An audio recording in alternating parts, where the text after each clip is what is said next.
बिस्मिल्लाहिर्रहमानिर्रहीम। अस्सलाम वालेकुम। नारियल के तेल से गरारे करने से क्या होता है, जानिए सालों पुराने इस नुस्खे के हैरत अंगेज फवायद। तेल से गरारे करना मुंह और दांतों की सेहत समेत कई मसाइल का एक कदीम इलाज है। आज के दौर में माउथ वॉश से गरारे किए जाते हैं, जबकि पहले के दौर में केमिकल वाले इन माउथ वॉश की जगह गरारे करने के लिए मुख्तलिफ तेल इस्तेमाल किए जाते थे।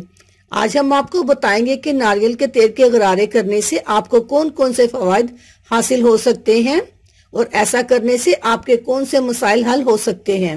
नारियल के तेल से गरारे करने के फवायद। नंबर 1, मुंह की सेहत। नारियल के तेल से गरारे करने से मुंह की बदबू दूर होती है। इस तेल में एंटीबैक्टीरियल खुसूसियात मौजूद होती हैं, इसलिए ये मुंह से बदबू पैदा करने वाले जरासीम का खात्मा करता है और मसूड़ों की सोजिश, जलन या मुंह के छाले खत्म करता है। नंबर 2, दांतों के मसाइल। अक्सर लोगों के दांतों से ब्रश करने और ज्यादा केमिकल वाले टूथपेस्ट इस्तेमाल करने से कुदरती चमक खत्म हो जाती है। ऐसे में अगर नारियल के तेल से गरारे किए जाएं तो मुंह के मसाइल दूर होने के साथ साथ दांतों की पिलाहट भी दूर होगी, दांतों में चमक आ जाएगी और दांतों से कीड़ा भी दूर होगा। नंबर 3, हाजमे के लिए मुफीद। ये बात तो सभी जान चुके हैं कि नारियल के तेल से गरारे करने से मुंह और दांतों के मसाइल दूर होते हैं, लेकिन ये बात बहुत ही कम लोग जानते हैं कि नारियल के तेल से गरारे करने से हाजमा भी बेहतर होता है। जी हाँ, नारियल के तेल से जब आप गरारे करते हैं तो कुछ मिकदार में तेल आपके मैदे में भी पहुंचता है और इससे आपके मैदे में मौजूद जहरीले मादे खारिज होते हैं।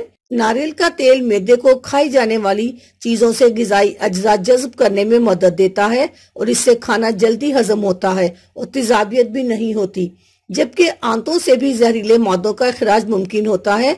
अगर आप भी अपने मुंह, दांतों और मैदे की सेहत यकीनी बनाना चाहते हैं तो नारियल के तेल से गरारे करने चाहिए। तेल से गरारे कैसे किए जाएं? 1 से 2 खाने के चम्मच नारियल के तेल को मुंह में लें और इसे अच्छी तरह दांतों, जबड़ों और मसूड़ों में घुमाएं।